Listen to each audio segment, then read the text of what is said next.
Zijin was left speechless due to her disappointment with Zoer's response, but she didn't have the heart to voice her feelings. Zoer exclaimed excitedly that Zijin was incredibly knowledgeable, and Zijin proudly accepted her praise. Melancholy filled her eyes as she mentioned that she had been an expert keyboard warrior in the past. She remembered that in her original world, she had been beautiful and came from a well-off family, but her body had been weak and sickly since birth. As a result, she had been confined to a hospital room for years on end. She recalled that she had only lived until the age of 20. Zijin looked outside and thought that reincarnating after death was more than just an opportunity. With her newfound healthy body, she should be exploring the world and enjoying life. She had little interest in the notion of being the successor of humanity's ancestor. She also mentioned that in many female reincarnation stories, there was always a cool, domineering, prince-like demon emperor. However, at present, she only had admirers who lacked intelligence attempting to court her. She believed that many of the so-called geniuses were simply lacking in intellect. Suddenly, Zoer asked Zijin whether her claim about wanting to find the man of her dreams to marry was genuine or if she was using it to divert attention from herself. Zijin proudly declared that it wasn't true. She stated that she would become a legendary divine queen,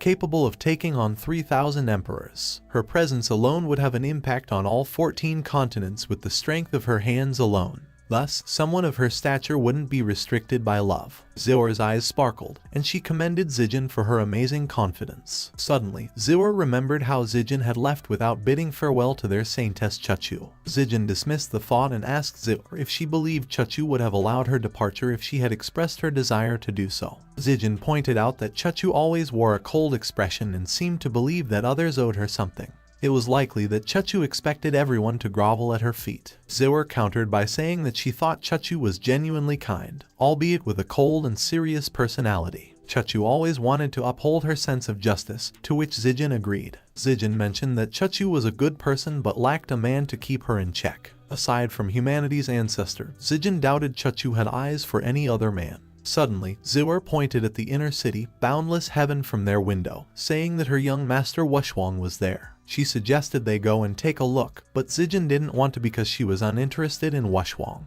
She called him a cheap little brother of hers. However, excitement filled Zoer's expression as she said that she heard that a lot of people had gathered in the boundless heaven city, and that the Taoist Immortal Palace's successor, who was the top among all the young geniuses, was there too. This made Zijin immediately catch on that it was Zoer who wanted to go to the city. Zoer couldn't contain her excitement anymore, and she told Zijin that she had heard that Master Gu had a true immortal physique and was one of the young geniuses. His reputation in the boundless heavens couldn't be compared to anyone else. She also added that Master Gu was not just the young master of the Changsheng Gu family.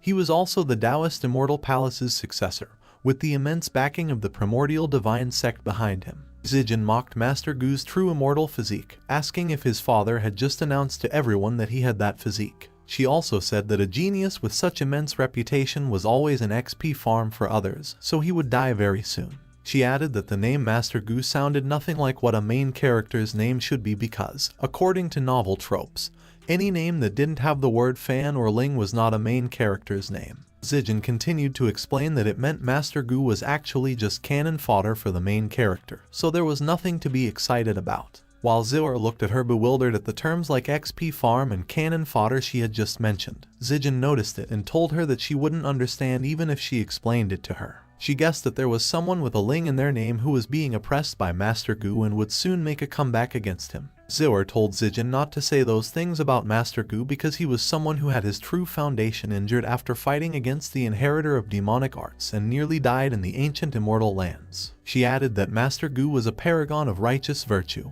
and that she also heard that he was incredibly handsome and otherworldly. Upon hearing what Zoer was saying, Zijin told her that it was enough and that they would go to the city. She said that with how she was talking, people might think that she was Master Gu's servant instead of her. Meanwhile, at Boundless Heaven City, where a multitude of people had gathered, Master Gu's ships were also present, battling against the troops that appeared to belong to the Dragon Clan. One of the individuals from the Dragon Clan admonished Master Gu for daring to attempt to make the Dragon Clan subservient to him. He stated that the Dragon Clan had never bowed to anyone, not even to true immortals. Thus, they couldn't fathom that Master Gu would dare to try and govern over the ancient immortal lands. The person conversing with Master Gu was the clan leader of the Dragon Clan.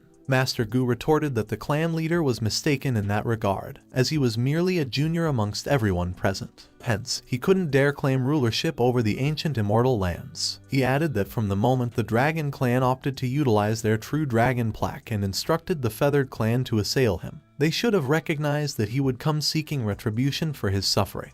The clan leader of the Dragon Clan argued that Master Gu's words were nonsensical. He pointed out that it was Master Gu who had brought his troops to attack their clan. Yet, he was trying to portray himself as the virtuous one, attributing all blame to their clan and tarnishing their reputation. He believed Master Gu deserved to perish for this. Suddenly, an item linked to the Heavenly Emperor of Reincarnation materialized. Master Gu had summoned it, questioning the clan leader of the Dragon Clan's indignation over his own embarrassment when those events had already occurred. He added that since the Dragon Clan refused to submit to him, they shouldn't censure him for his lack of mercy. The other cultivators who observed the conflict gasped upon recognizing the ancient wheel of reincarnation. However, some of them contended that it wasn't the authentic Tao weapon and was merely a replica of the ancient Heavenly Emperor of Reincarnation's Tao weapon. Meanwhile, the members of the Dragon Clan couldn't believe that Master Gu possessed such an item. They pondered his connection to the ancient Heavenly Emperor of Reincarnation. They cursed as they grasped Master Gu's significant identity, realizing they were already in a predicament. They deliberated whether surrender was the best course of action. The clan leader of the Dragon Clan noticed his clan members' uncertainty. He surmised that Master Gu must have brought up the weapon to attempt to shake the resolve of his troops. The clan leader declared that the pride of the Dragon Clan would always remain, so they would die before they submitted to anyone. He told Master Gu not to dare think of making them submit to him, as he ordered his people to kill Master Gu. Master Gu looked unfazed when he noticed that someone from the Dragon Clan who was at a quasi-supreme level had appeared behind him. Master Gu remained calm as one of the elders of the Black Heavenly Eagle intercepted the attack from behind him. The clan leader of the Divine Crocodile Clan and the elder of the Ancient Flying Serpent Clan also arrived. The clan leader of the Dragon Clan was taken aback when the two of them told Master Gu that they were there to assist him. The clan leader of the Dragon Clan was enraged when he realized that those two had already surrendered to Master Gu. He emitted a huge amount of aura and called them bastards. Suddenly, with a bored expression on his face, Master Gu called for the Great Elder and said that he hoped the Great Elder remembered his promise. Without any delay, a tremendous tower of light that came from the heavens shone upon the clan leader of the Dragon Clan, and all he could do was scream in pain. The people from the Dragon Clan were horrified at what they had just witnessed, and they got worried for their clan leader. The beam of light continued to hit the ground. Its strength was so strong that the people from the Dragon Clan got thrown into the air by its pressure. The beam of light continued to fire itself until it pierced the boulder it was firing at. Suddenly, a voice echoed in the sky, saying that the Dragon Clan's clan leader had already been defeated, so there was no need for them to continue the senseless killing. The elder from the Ancient Flying Serpent Clan couldn't believe that the Great Elder had only used one strike to suppress the Dragon Clan's clan leader. He said that he was a terrifying existence and he was thankful that he surrendered quickly. Master Gu looked up, and he thought that as someone who was capable of instantly suppressing a quasi-supreme cultivator, he was afraid that the Great Elder's strength far surpassed what he had originally believed it to be. Master Gu told the people from the Dragon Clan that their leader had already been defeated. They were given the choice to surrender or die. The people from the Dragon Clan gave it some thought as they looked at each other. The lifeless bodies of some of their comrades were lying on the ground. One of them closed their eyes as they admitted that the strength of their Dragon Clan was gone. They said that they were willing to submit to Master Gu. Master Gu appeared pleased, thinking it was always the typical trope of not being convinced until faced with a dire situation. Suddenly, someone dashed swiftly into the sky. It was Master Gu, who paid his respects to the Great Elder, reporting that everything ended and the battle was won solely because of him. The Great Elder reminded Master Gu not to forget the promises made. Master Gu raised his voice, stating that as the heir of the Taoist Immortal Palace, bringing peace and stability to it was his responsibility. Bystander cultivators who heard Master Gu's words began discussing amongst themselves. The Great Elder became enraged, calling Master Gu a bastard without morals. He asked if Master Gu intended to drag the Taoist Immortal Palace down from the beginning. Master Gu sighed, feigning innocence and reminding the Great Elder of the favor owed. He emphasized that if there was anything the Great Elder couldn't handle in the future, he would rely on Master Gu. However, before Master Gu finished his sentence, the Great Elder broke through space and left. He called Master Gu a thick-faced bastard and requested to be left alone, expressing a desire to never see him again. Master Gu smiled, closing his eyes as he wondered why the Great Elder blamed him. Suddenly, Master Gu became intrigued when the system notified him of a new Heaven's Fortune's daughter. The hidden identity of this new figure was the Reincarnator. Upon reading the term Reincarnator, he gained some understanding of its meaning. He grinned evilly, finding the situation interesting and deciding to interact with his fellow townsmen. He intended to ensure that he could obtain everything they possessed through cheating.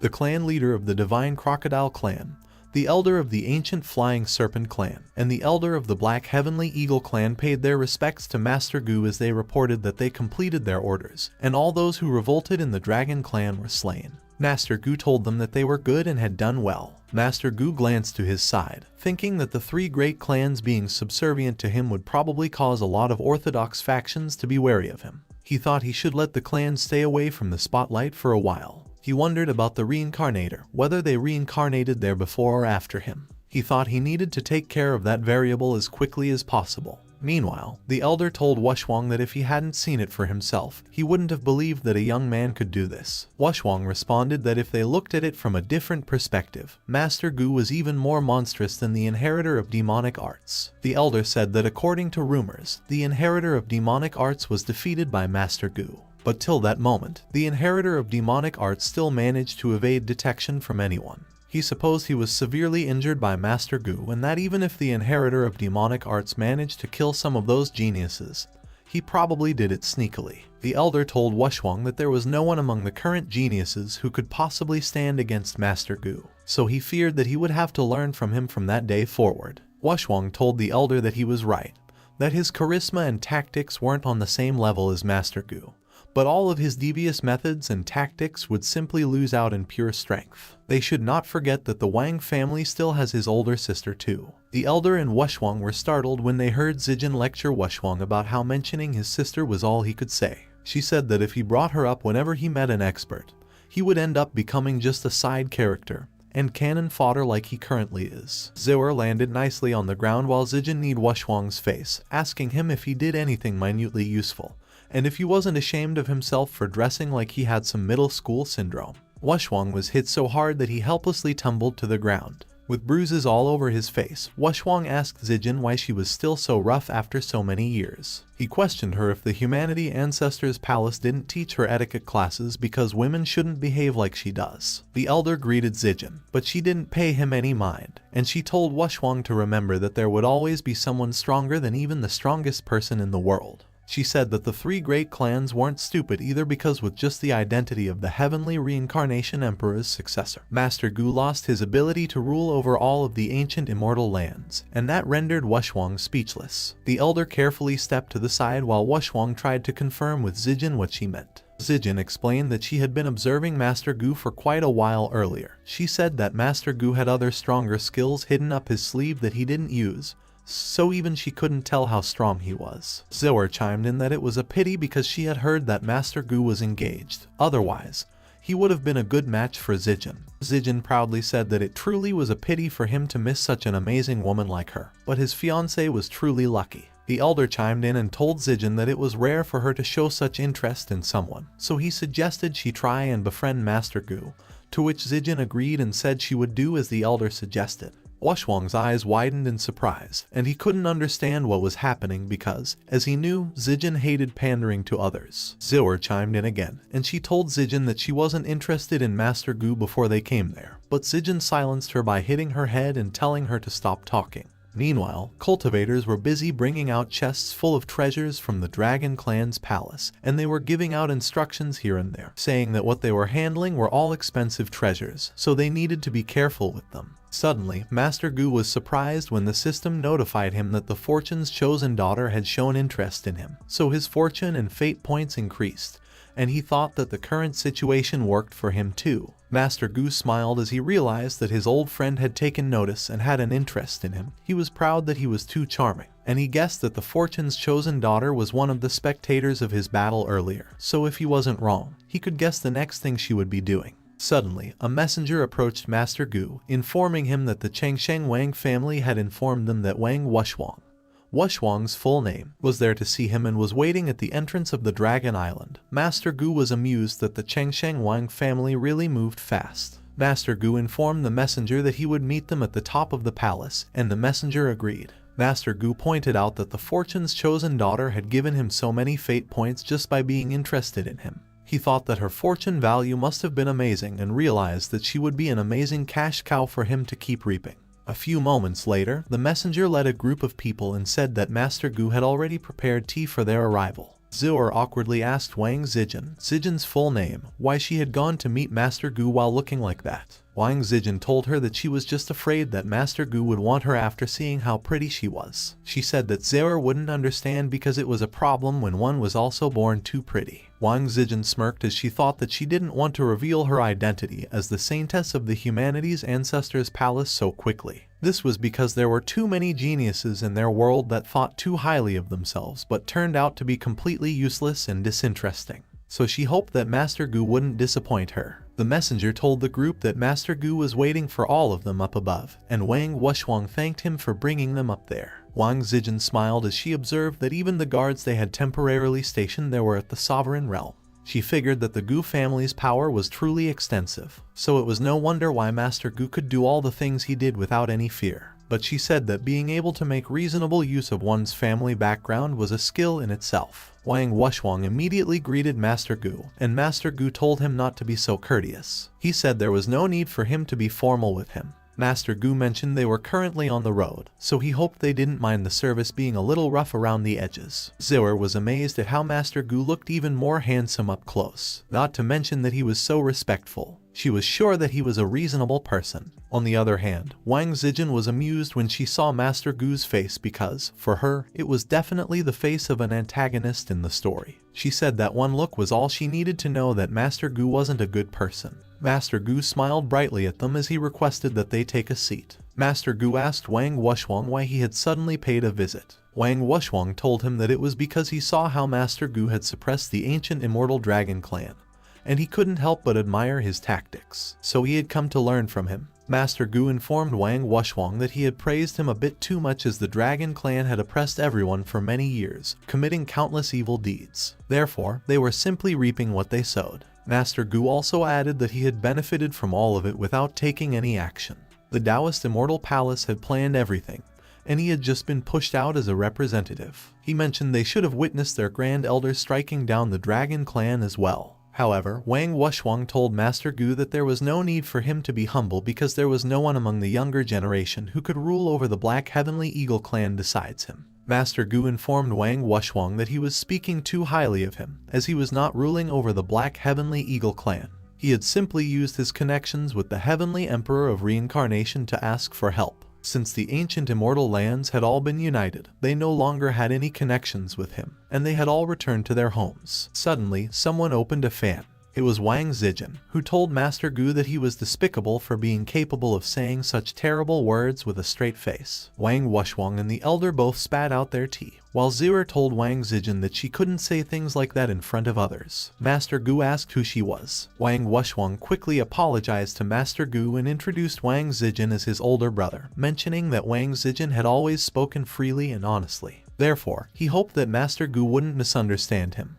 However, everyone was startled when Master Gu told Wang Wuxiang that it was her older sister. Wang Wuxiang hesitantly corrected Master Gu that Wang Zijin was his older brother. Master Gu smiled and told Wang Wuxiang that Wang Zijin had a unique presence and aura, so he shouldn't assume he wouldn't be able to tell if she was male or female. Wang Zijin was surprised that Master Gu didn't get angry despite her exposing him like that in front of others. His observational skills were incredible. She thought that he was truly unique for cannon fodder. Unbeknownst to them, the system was showing Wang Zijin's gender and fate points to Master Gu, which was the reason why he knew.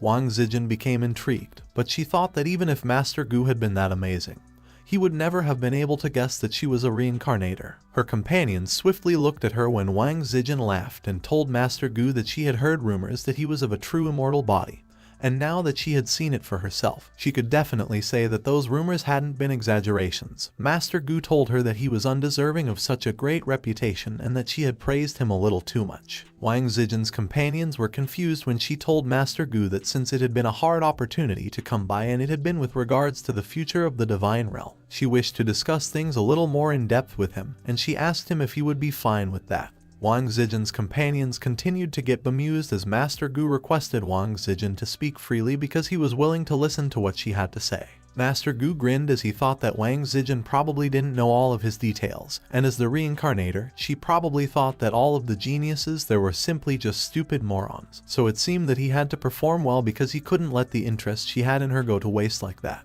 As the sun set, Master Gu thought that once his relationship with Wang Zijin got closer, she would finally understand how detrimental it was to be so interested in a villain. The night came, and Wang Zijin's companions were already bored, and Zero commented that she had never thought that Wang Zijin and Master Gu would be able to talk so merrily like that. Wang Zijin pointed out that it was getting late, and she told Master Gu that even though his actions didn't seem to be orthodox, he was more honest than them and that he was so much better than those who simply said that they wished to uphold justice yet did nothing about it. What she said made her companions speechless, but Master Gu told her that she was thinking too highly of him. He even said that her multiple suggestions highlighted a new perspective of things for him, and only after meeting her did he regret not meeting her earlier. Wang Zijin laughed, and she told Master Gu that it had been the same for her because, in her opinion, he would definitely be able to rise to the top and achieve his goals. Wang Zijin's companions quietly sipped their tea when Master Gu sighed and said that it was a pity that he hadn't gotten to meet her earlier. Wang Zijin was amused, and as shreds of cloth fell to the ground, she inquired of Master Gu whether he was not afraid that his fiancée would hear those words. Master Gu looked confused at what Wang Zijin had just said. Revealing her beauty, Wang Zijin remarked that she did not feel it was a pity that they had only just met. She proposed that he dissolve his engagement with his fiancée and marry her instead. All three of her companions spat out their tea simultaneously, surprised by what Wang Zijin had just said. Wang Zijin told Master Gu that they were both intelligent people, so considering that, a marriage between the two of them was definitely an alliance that would be incredibly strong. She told Master Gu that everything in the world would be easy for them to take. Master Gu just looked at Wang Zijin and seemed like he was analyzing things. He smiled and said that she had to be joking with him because his betrothal was set when he was young by his parents, and even if he wanted to agree to her terms, he was afraid that the faction supporting her would not agree to her idea as well. When Wang Zijin heard Master Gu mention the faction supporting her, she thought that Master Gu was probably not talking about the Wang family. She suspected that he had already found out about her identity within such a short time. So she told Master Gu that he didn't need to worry about the faction supporting her because they wouldn't be able to stop her. But for him to reject her so openly like that, it truly upset her. Master Gu told Wang Zijin that her talent was definitely unparalleled, but it wouldn't be enough to openly fight against the faction that had been supporting her. What he said made Wang Zijin think about how Master Gu had stripped Gu Zioner of her Dao bone in his youth, displaying an incredibly rare void talent once he returned from the lower realm. Now he has appeared with the Heavenly Emperor of Reincarnation's inheritance in hand. So she believed that with such amazing observation skills, skillful tactics, and intelligence, Master Gu was truly unfathomable. She admitted that she had underestimated him. Wang Zijin pointed out how Master Gu was able to keep his cool with such ease, not showing a single weakness, and she said that it was enough because it was getting too late. Wang Zijin told Master Gu that she would stop bothering him then, and Wang Wuxuan bowed down to him, saying that they would take their leave. Wang Zijin remembered something and confirmed with Master Gu that they would be seeing each other again. The system notified Master Gu that Wang Zijin's opinion of him had changed, so he gained more fortune and fate points. Master Gu smiled brightly, telling Wang Zijin that they would definitely meet again. A few moments later, Master Gu looked out into the horizon, thinking about the marriage alliance. Memories of Yueminkong flashed in his mind. Master Gu called for his guards, ordering them to send someone to keep track of Yueminkong's movements and report them to him, to which she agreed. Master Gu believed that, as a reincarnator, there were certain things about the future that Yueminkong would know. Thus, by keeping an eye on her movements, he should be able to deduce some information about what would happen in the future. Therefore, if Wang Zijin were the successor of Humanity Ancestor Palace, the fact that she was roaming around should indicate the possibility that Humanity's ancestor could be appearing soon. Master Gu was grateful that Wang Zijin was a transmigrator. It seemed that she was quite unwilling to be a tool to find the reincarnation of Humanity's ancestor, which was beneficial for him. He believed that Humanity's ancestor and the inheritor of the demonic arts were known mortal enemies. The former had methods that allowed them to identify the inheritor of demonic arts. Whether Master Gu would replace or kill the inheritor was a variable. Master Gu shattered his cup as he contemplated that Humanity's ancestor was a variable he must eliminate before they had the chance to grow strong.